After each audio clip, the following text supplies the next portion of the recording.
But the Women and Girls Fund specifically looks at different types of issues in the community each year when we do our grant funding, and mental health is always one of the top initiatives that we try to target.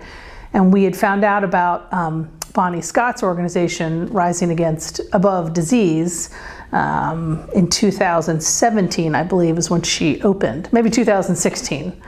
And so she applied for a grant for scholarship funds for women that couldn't afford the full rent, because she really believes in, she calls it a hand up instead of a hand out. Yeah. And so she wants people to have some skin in the game in terms of their recovery.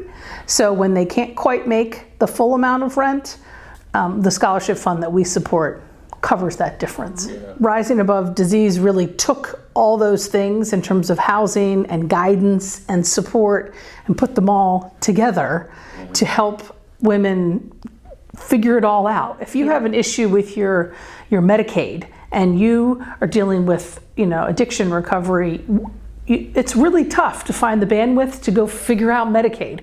And they have those supports that take women through those processes. They have them in a safe place. It's a lot of things I think we take for granted, but without it, you can't sort of get to the next day. So it was amazing when we met with Bonnie the first time. I was on the grant reading committee when she came in to meet with us, and I'll admit I was somewhat skeptical. It was a new organization. It was all volunteer driven. I was wondering if they needed some, experts, so to speak. And she came in and spoke to our group to talk about her grant request and the passion she had and the knowledge.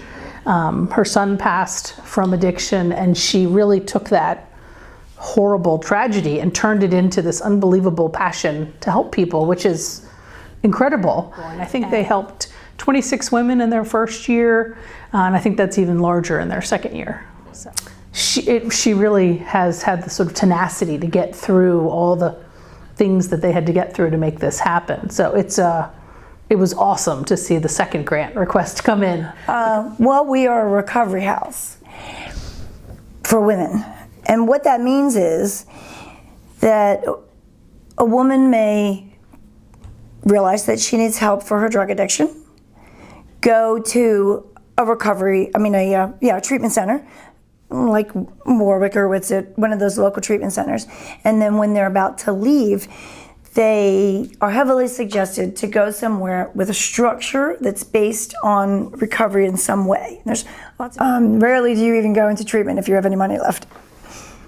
And they're usually, they would be homeless if a recovery house didn't accept them. So we help them find a couple weeks rent from another amazing organization that partners with us, and that is St. Vincent de Paul. They will give the girls 2 weeks of rent, and because we're so grateful for that, we match that 2 weeks out of our scholarship fund. And that scholarship fund is funded primarily by the Women and Girls Fund. That first month, they don't have to sweat where the rent's coming from. And that's so important, because if they're busy worried about that, then they're not thinking about the care that is going to be needed to take care of their addiction. They have to find a job. If they can't work for whatever reason, they need to volunteer locally. Library, St. Vincent's, anything. They have to participate in their recovery, so they have to show up for all their appointments. Now, on top of all that, we've been able to provide, in the last year and a half, we've been able to provide massage, acupuncture, equine therapy, art classes, budgeting classes, how to dress for success. And that's all been from the kindness of Talbot County residents. They will say, hey, I'll come and give a massage once a month to everybody. And a lot of these women, it's the first time they've been touched in a long time. You learn how to protect yourself out in in the world, out in the street. Yeah. And they'll say to me, I've never had a massage before, or it's been a long time since anybody touched me. And it's really like one of those moments where you're, wow. When a man moves into a recovery house, and I don't want to generalize all men, but often he's good. He sees his kid every other weekend, just like he did when he was not in a recovery house. He goes to work, he goes to meetings, he goes home.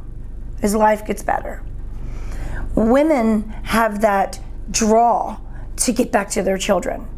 Society tells them you need to clean up, get it moving, get on task, and get those kids, whether they're with mom or they're in foster care or they're with their father, whatever, wherever they are. You need to get your stuff together and get back to those kids. And that's what these women do. What happens then? Well, now we have homework, bath time, dinner time. Oops, I didn't go to a meeting tonight. Oops, I won't go to a meeting tonight. Okay, I'll tell you what, I'll be home every weeknight and I'll only go to meetings on Friday night. Oh wow, now he's in wrestling and he's in baseball and he's doing this and he's doing that. And I haven't been to a meeting in a month. And then I have a bad day right now. But the Rad House only exists because of the kindness and the generosity of the people of Talbot County, particularly the Women and Girls Fund. We would have nothing. I don't think we could afford to run the house if people didn't help us.